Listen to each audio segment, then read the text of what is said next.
കോൺഗ്രസ് നേതാവും Sultan Bathery urban bank പ്രസിഡന്റുമായ DP രാജശേഖരന്റെ വീട്ടിൽ മോഷണം. ചൊവ്വാഴ്ച രാത്രിയാണ് മോഷണം നടന്നത്. മുൻവശത്തെ വാതിൽ പൊളിച്ചകത്തു കടന്ന കള്ളൻ വീട്ടിൽ സൂക്ഷിച്ചിരുന്ന പണം കൈക്കലാക്കിയിട്ടുണ്ട്. സമീപ പ്രദേശങ്ങളിലെ 2 വീടുകളിൽ മോഷണശ്രമം നടന്നിട്ടുണ്ട്.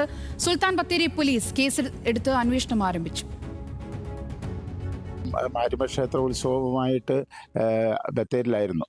അപ്പോൾ താലപ്പൊലി ഘോഷയാത്ര വന്ന ഉടൻ തന്നെ വൈഫും മോളും അവിടെ ഉണ്ടായിരുന്നു. അവരെ കൊണ്ടുവിട്ടിട്ട് തിരിച്ചു വരാം. സാധാരണ ഞാൻ ഉത്സവം കഴിഞ്ഞ് കൊടിയിറക്കൽ കഴിഞ്ഞിട്ടാണ് പോരും. അപ്പോൾ അതിനുവേണ്ടി വീട്ടിൽ വന്നതാണ്. വീട്ടിൽ വരുന്ന സമയത്ത് വാതിലിൻ്റെ ഡോറെല്ലാം കുത്തിപ്പൊളിച്ച് കിടക്കുന്നത് കണ്ടു.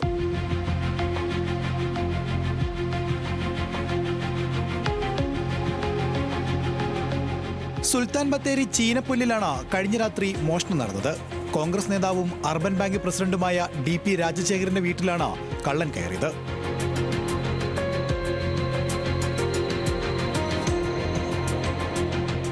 ബത്തേരി മാരിയമ്മൻ ക്ഷേത്ര മഹോത്സവത്തിൽ പങ്കെടുത്ത ശേഷം രാത്രി 12 മണിയോടെ വീട്ടിലെത്തിയപ്പോഴാണ് മോഷണം നടന്ന സംഭവം ശ്രദ്ധയിൽപ്പെടുന്നത്.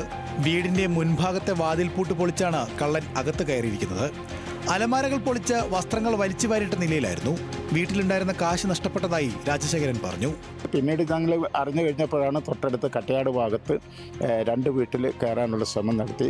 ഒരിടത്തു നിന്ന് മക്കളായിരിക്കുമെന്ന് പറഞ്ഞ് അദ്ദേഹം വന്ന് വാതിൽ തുറന്നു നോക്കുമ്പോഴത്തേക്കും ഇറങ്ങി ഓടിക്കളഞ്ഞു. അതൊരു മങ്കിക്കാപ്പൊക്കെ ഇട്ട് ഒരു നല്ല ഹൈറ്റ് വെളുത്ത ഒരു മനുഷ്യനാണെന്ന് പറയുന്നത്. അതേപോലെ എൻ്റെ വീടിൻ്റെ അങ്ങേവശം അവിടെയും ഇന്നലെ തോട്ടത്തിൽ കൂടെ ആരോ കയറി വരുന്നത് കണ്ട് അവർ പട്ടി അടിച്ചു ഓടുകയും ഓടുകയൊക്കെ ചെയ്തു. അങ്ങനെ ഈ പ്രദേശത്തൊക്കെ ഇന്നലെ ആ രീതിയിൽ ഇനി ഉത്സവത്തോടെ ഇതുള്ള ആണോ അങ്ങനെയുള്ള വീടുകളിലാണ് കയറിയിരിക്കുന്നത്.